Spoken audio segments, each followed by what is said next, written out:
Алматы орталық мешітінің азан кейзет сайты ұсынады. Бухаридан сабақ беріп отыр екен дейді. Хадистер, бағанағы дәретке кіріп шығудың әдебі дейік мысалы. Соны үйретіп жатқан кезде біреу келіп, сендер әлі осы дәрет мәселесін зерттеп отырған кезінде адам айға жетті, адамдар бағанағы Марсқа жетті, басқаға жетті, басқа дін өкілдері, мұсылман еместер десе, әлгі шейх айтыпты, ода тұрған не бар?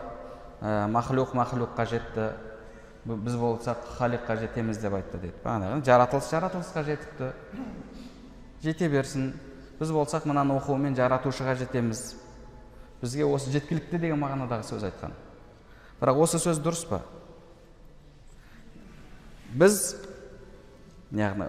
барып айды зерттеуді, тағы да басқа да планеталар зерттеуді, жердің қойнауын зерттеуді, яғни ғылымда барлық салада дамуды діннен Алла тағала бізге соны бұйырған, біз сол салаларда бағанағы дамитын болсақ, сол кезде дінімізді толық ұстанған боламыз, Алланың бұйрықтарын толық орындаған боламыз деп ойламайынша, сондай деңгейде дінді түсінбейінше, біз дінді қате түсініп жатқан боламыз. Өйткені Алла Субханала Тағала бізге бұйырды сол нәрсе. Бізге сол нәрсені бұйырды.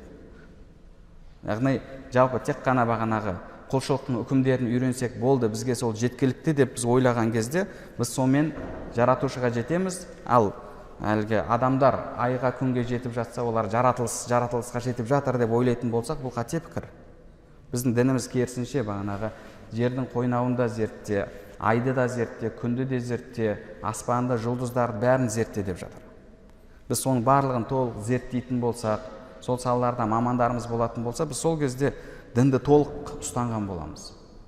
Егер тек қана бағана құлшылықты алып қойып, басқа жағында қалып қалатын болсақ, онда бұл Алла тағала жіберген толық дін ол емес. Бізде адамдар солай кейде діннен бір нәрсені ұстап алады. Мысалы, кейбір адамдар бар, тек қана құлшылық мәселесін ұстайды. Енді муамалат бабына келген кезде, мысалы, базарға кірген кезде, саудаға кірген кезде, оған шариғаттың үкімі қызық емес. Бұл адам діннің бір бөлігін ұстады. Бірақ дін басқа нәрселерді қамтиды ғой. Сол секілді дініміз бізге бұйырып жатыр. Барлық нәрсені зертте дейді. Барлық нәрсені зертте. Аспанға қара, күнге қара, айға қара, жерге қара. Кейде қарайсыз, субханалла, кейбір мұсылман еместер, телевизорде каналдар бар ғой. National Geographic болсын, тағы да басқасы болсын. Кейде бір құмырсқаның қалай туып, қалай өскенін айлап соны зерттеді. Көресіз. Сондай нәрселер, яғни жан жануарларды, теңіздегі бағанағы балықтарды, тағы басқасын, айды, күнді зерттеп жатыр.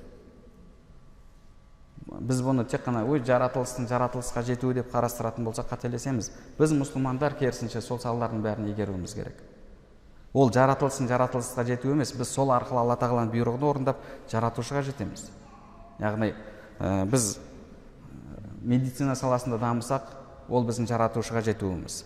Біз экономика дамысақ, экономикада ол жаратушыға жетуіміз. Оның барлығы жаратушының бұйрығы бізге. Жаратушы бізге тек қана бағанағы дәретіңді алып намаз оқысаң болды, маған жетесің деген жоқ. Алла тағала жер бетіне адамзатты өзіне иман келтіргендерді халифа етті, орынбасар етті.